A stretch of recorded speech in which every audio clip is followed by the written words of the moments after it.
কেরানীগঞ্জে Sheikh Rasel mini স্টেডিয়ামের নামে ব্যক্তি মালিকানাধীন সম্পত্তি আত্মসাৎ করার চেষ্টার অভিযোগ এনে সংবাদ সম্মেলন করেছে ভুক্তভোগী পরিবারের সদস্যরা। সকালে রাজধানীর সেগুনবাগিচায় ঢাকা রিপোর্টার্স ইউনিটির সাগর রনি মিলনায়তনে এই সংবাদ সম্মেলন অনুষ্ঠিত হয়। এ সময় ভুক্তভোগী পরিবারের সদস্যরা লিখিত বক্তব্যে বলেন, আজকের যে আমাদের এই সংবাদ সম্মেলন যে বিষয়টিকে নিয়ে, সেই বিষয়টি হচ্ছে কেরানীগঞ্জে শেখ রাসেল মিনি স্টেডিয়ামের নামে আমাদের মালিকানাধীন জমিকে অবৈধভাবে জোরপূর্বক জবরদখল করা হয়েছে এবং এখনো সেই চেষ্টা অব্যাহত রয়েছে। পতিত স্বৈরাচার শাসকের যে জালিম উপজেলা চেয়ারম্যান শাহিন আহমেদ, সে হাজারো লাখো মানুষকে নির্যাতনের বিভিন্ন কলা কৌশল সে ব্যবহার করেছে। এর মধ্যে আমাদের যে মালিকানাধীন সম্পত্তি ছিল, এই সম্পত্তিটাকেও অবৈধভাবে সে জবরদখল করার জন্য বিভিন্ন কলা কৌশল সে ব্যবহার করেছে। আমরা এখানে আমাদের ব্যানারের মধ্যে বিষয়গুলোকে ধারাবাহিক ফুটিয়ে তুলেছি যে 2020 সালের পরে থেকে আমরা 2021 সালে এই সম্পত্তি ক্রয় করে মালিক হই। মালিক হওয়ার পর থেকেই সেই জালিমের দৃষ্টি পড়ে আমাদের এই জমির উপরে এবং সে প্রাথমিকভাবে আমাদেরকে ডেকে নিয়ে যায় এই সম্পত্তি যাতে তাকে দিয়ে দেই। আমরা যখন সেটা অস্বীকৃতি জানাই, সে আমাদের কাছে 50 লক্ষ টাকা দাবি করে যে 50 লক্ষ টাকা যদি দিতে পারো তাহলে জমি দেওয়ার ব্যবস্থা হতে পারে। আমরা আমাদের অল্প স্বল্প কামাই, আমার ভগ্নিপতি এবং আমার এক ভাই আছে, আমরা 3 জন যৌথভাবে এই জমির মধ্যে অর্থায়ন করে এই সম্পত্তি 2019 সালের মার্চ মাসে ক্রয় করি। পরবর্তীতে আমরা এটা নামজারি এবং খাজনা, ভূমি উন্নয়ন কর, অন্যান্য কার্যাবলী সম্পাদন শেষে যখন জমির সীমানা চিহ্নিত করে উন্নয়নের কাজ করতে যাব, সেই সময়ে তৎকালীন উপজেলা চেয়ারম্যান শাহিন আহমেদ তার সন্ত্রাসী বাহিনীদের মাধ্যমে আমাদের কাজে বাধাবিঘ্ন সৃষ্টি করে এবং আমাদের কাজে বাধাবিঘ্ন সৃষ্টি করে সেই সন্ত্রাসীরা আমাদেরকে এই কথা জানায় যে এই সম্পত্তিতে কোনো কাজ করা যাবে না শাহিন চেয়ারম্যানের অনুমতি ব্যতীত। শাহিন চেয়ারম্যান যদি অনুমতি দেয় তাহলে আপনি কাজ করতে পারবেন, তা না হলে কোনো কাজ করতে পারবেন না।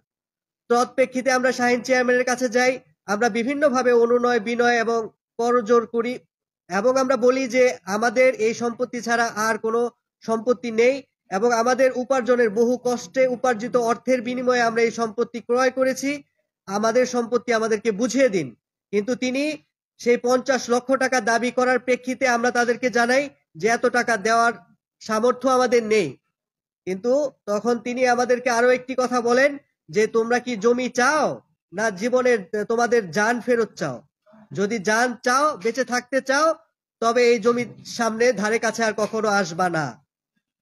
ওনার এই স্পষ্ট কথায় আমরা ভীত সন্ত্রস্ত হই। আমরা আইনের আশ্রয়ের জন্য বিভিন্নভাবে চেষ্টা করি, কিন্তু শাহিন চেয়ারম্যান কেরানীগঞ্জ সহ সারা বাংলাদেশের প্রতিটি ক্ষেত্রে এমন দুর্নীতি করেছে, এমন দুর্বৃত্তায়ন সৃষ্টি করেছে যে প্রতিটি সেক্টরে তার দুর্নীতির শেকড় বিস্তৃত ছিল। আমরা যদি মামলা করতে যেতাম তো মামলা ফাইল করার আগেই তার কাছে খবর চলে যেত। আমরা থানায় জিডি করতে গেলে তার কাছে আগেই খবর চলে যেত। আমরা দুদকে কোনো অভিযোগ করতে গেলে তার কাছে আগেই খবর চলে যেত যে তার বিরুদ্ধে কোনো কিছু হচ্ছে, সে সেটা প্রথমেই বন্ধ করে দিত। সেই শাহিন চেয়ারম্যান এর এই ধরনের কৃতকর্মের কারণে আমরা কোনো অভিযোগ দিতে পারি নাই। কিন্তু শেষ পর্যন্ত যখন জোরপূর্বক আমাদের জমি ভরাট করে, ভরাট পরবর্তী সময়ে তার পশ্চিম দিকে, আমাদের জমির পশ্চিম দিকে যে রাস্তা ছিল, সেই রাস্তা পুরাতন রাস্তা, সেই রাস্তাটি কেটে আমাদের জমিকে শেখ রাসেল মিনি স্টেডিয়ামের সাথে সংযুক্ত করে। ওই সময় আমরা বাধা প্রদান করি যে যদি আপনি কৌশলী এই ধরনের কাজটা করেন তবে আমরা শেষ হয়ে যাব। আমরা বাধা প্রদান করলে আমাদের লোকদেরকে মারধর করে এবং আমাকে শাহিন চেয়ারম্যান তার সেগুনবাগিচার বাড়িতে উঠিয়ে নিয়ে যায় এবং রাত 10টার সময় আমার বাসা থেকে আমাকে উঠায় নিয়ে যায় এবং সেখানে বলে যে তোর এত সাহস কি করে হলো, তুই আমার লোকদেরকে বাধা দেস, এই সাহস কোথায় পেলি? তোর কি জীবনের কোনো মায়া নেই? তোকে না একবার বলছি এই জমির জন্য তুই আর যাবি না?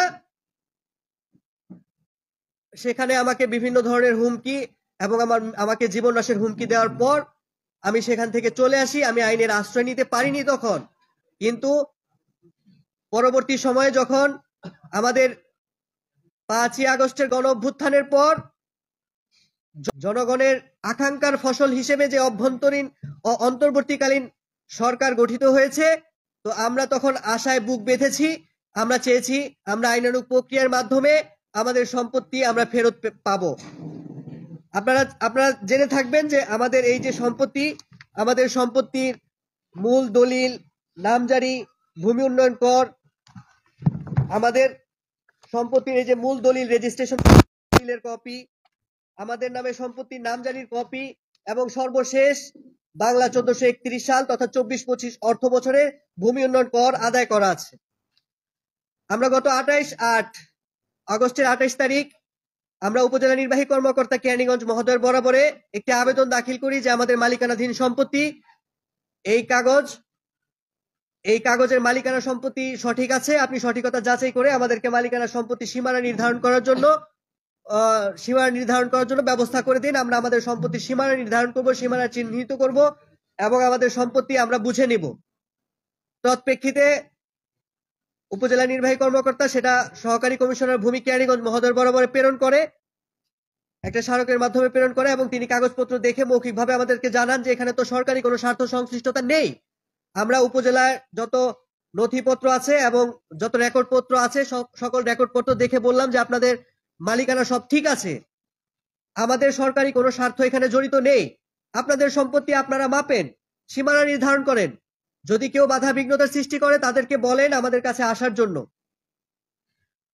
আমরা তাদের সেই নির্দেশনা অনুযায়ী আমরা আমাদের সম্পত্তি সরেজমিনে গত 3 নভেম্বর 2024-এ আমরা সীমানা নির্ধারণের জন্য যাই। আমরা এখানে ভুক্তভোগী যারা আছি আমরা সহ আমাদের আত্মীয় স্বজন এবং আমাদের শুভাকাঙ্ক্ষীদ্বয় সেখানে উপস্থিত হয়ে জমির সীমানা নির্ধারণ করি। সীমানা নির্ধারণ করার সময় ওই এলাকার কিছু পতিত সরকারের দালাল, স্বৈরাচারী সরকারের দালাল, শাহিন চেয়ারম্যানের সন্ত্রাসীবৃন্দ এবং তাদের প্ররোচনায় কিছু ব্যক্তিবর্গ সেখানে উপস্থিত হয়ে আমাদেরকে সেই কাজে বাধা দেওয়ার চেষ্টা করে এবং উদ্বুদ্ধ পরিস্থিতিতে সহকারী কমিশনার ভূমি কেরানীগঞ্জ মডেল সেখানে উপস্থিত হন এবং পরিস্থিতিকে শান্ত করে তিনি সেখানে বলেন যে যদি এই স্টেডিয়াম কর্তৃপক্ষ বা এলাকার কর্তৃপক্ষের যদি কারো এই সম্পত্তির মধ্যে দাবি থাকে তাহলে আপনারা উপযুক্ত কাগজপত্র সহ উপজেলা নির্বাহী কর্মকর্তা অথবা সহকারী কমিশনার ভূমি কেরানীগঞ্জ মহোদয়ের বরাবরে আবেদন করেন, তাহলে আমরা এই বিষয়টিকে সমাধান করে দিব সুষ্ঠু প্রক্রিয়ায়। কিন্তু যারা এই সম্পত্তির মালিক তারা তো তাদের সম্পত্তির মালিকানা সঠিক আছে বিধায় তারা এই সম্পত্তি মাপঝোপ করতেছে। এখানে আপনাদের বাধা দেওয়ার কোনো যৌক্তিকতা নাই, আপনারা আইনগতভাবে অবৈধভাবে হস্তক্ষেপ করছেন। তৎপ্রেক্ষিতে আমরা আমাদের কাজ চলমান রাখি। যখন সেই পতিত স্বৈরাচার সরকার এবং শাহিন চেয়ারম্যানের দালাল এবং সন্ত্রাসী বাহিনী, কুচক্রী মহল যখন কোনো উপায়ন্ত খুঁজে না পায় তখন তারা উপায়ন্ত না পেয়ে পার্শ্ববর্তী শাক্তা সরকারি উচ্চ বিদ্যালয়ের প্রধান শিক্ষক, সেও স্বৈরাচার সরকারের দালাল, তার মাধ্যমে কোমলমতি শিক্ষার্থীদেরকে ভুল বুঝিয়ে একটা মব জাস্টিস তৈরি করে তাদেরকে নিয়ে আসে আমাদের সেই সম্পত্তিতে। তারা সেখানে এই কথা বলে দেয় যে মাঠের সম্পত্তি দখল করার জন্য এসেছে সন্ত্রাসীরা, অথচ আমাদের মালিকানাধীন সম্পত্তি সম্পর্কে তারা বিন্দুমাত্র অবগত নয় এবং এই মব জাস্টিস তৈরি করেছে সেই স্কুলের সহকারী প্রধান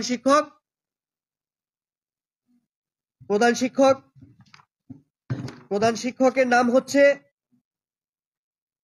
জনাব কামরুজ্জামান, উনি ভারপ্রাপ্ত প্রধান শিক্ষক এবং সাথে আরো এটার সাথে সহযোগিতা করেছে দলিল উদ্দিন সহকারী শিক্ষক।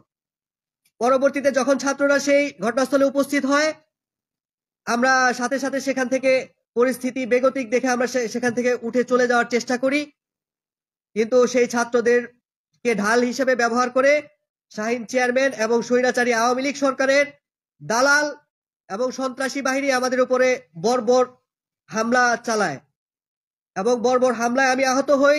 আপনারা দেখতে পাচ্ছেন এখানে আমাকে কোপ দেওয়া হয়েছে, আমার এখনো আমার মাথার মধ্যে আঘাত আছে, এখানে আপনারা দেখতে পারবেন ব্যান্ডেজ করা আছে।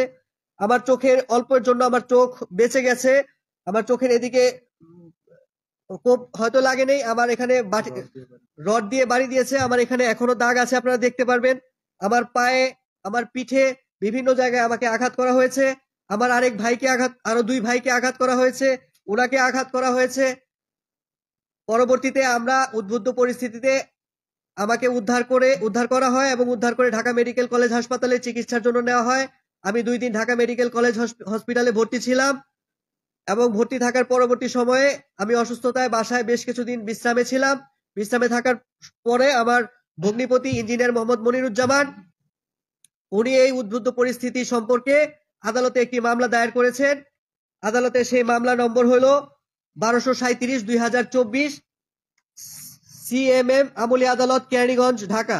আজকের আমার এই যে সংবাদ সম্মেলনের মাধ্যমে আমি এই কথাই সবাইকে জানাইতে চাই যে আমি এদেশের নাগরিক, এই রাষ্ট্রের মধ্যে আমারও অধিকার আছে, আমরাও বেঁচে থাকতে চাই এবং আমরা অধিকার নিয়ে বেঁচে থাকতে চাই। আমাদের মূল অপরাধটা ছিল এটাই যে আমরা অন্যায়ের বিরুদ্ধে প্রতিবাদ করেছি, অন্যায়কে কখনো সহ্য করিনি, অন্যায়কে কখনো প্রশ্রয় দেইনি। এটাই ছিল আমার মূল অপরাধ। আমি কেরানীগঞ্জ উপজেলা দুর্নীতি প্রতিরোধ কমিটিতে দুর্নীতি প্রতিরোধের জন্য বিগত 4 বছর যাবৎ কাজ করে আসছি এবং আমি এখানে কাজ করতে গিয়ে পতিত স্বৈরাচারী সরকারের দালাল শাহিন চেয়ারম্যানের মাধ্যমে বিভিন্নভাবে নির্যাতিত হয়েছি, যাতে আমি এই কমিটিতে থেকে কোনো কাজ করতে না পারি, কোনো অন্যায়ের বিরুদ্ধাচরণ করতে না পারি। এর জন্য বিভিন্নভাবে সে আমাকে এই কমিটি থেকে বের করে দেওয়ার জন্য পায়তারা করেছে এবং বিভিন্ন কর্মকর্তার মাধ্যমে বিভিন্ন ধরনের অপপ্রচার করেছে আমার বিরুদ্ধে। এই জন্য আজকে আমি এই সংবাদ সম্মেলনের মাধ্যমে আমাদের মাননীয় উপদেষ্টা, প্রধান উপদেষ্টা, যুব ক্রীড়া মন্ত্রণালয়ের উপদেষ্টা জনাব আসিফ মাহমুদ এবং সকলকে আমি এই কথা জানাতে চাই যে আমরা এদেশের নাগরিক, আমরা নাগরিক অধিকার নিশ্চিত করার লক্ষ্যে আমাদের ব্যক্তি মালিকানাধীন সম্পত্তি, যেটা শেখ রাসেল মিনি স্টেডিয়ামের নামে অবৈধভাবে জোরপূর্বকভাবে দখল করা হয়েছে, জবরদখল করা হয়েছে, অতি সত্বর আমাদেরকে সেই সম্পত্তি বুঝিয়ে দেওয়ার ব্যবস্থা করা হোক। এটাই আমার নিবেদন, এটাই আমার আবেদন। এটা বাস্তবায়নের মাধ্যমে দৃষ্টান্ত হবে যে এই সরকার অত্যাচারিতের পক্ষে, নিপীড়িতের পক্ষে এবং মজলুমের পক্ষে কাজ করছে। সবাইকে ধন্যবাদ। আসসালামু আলাইকুম।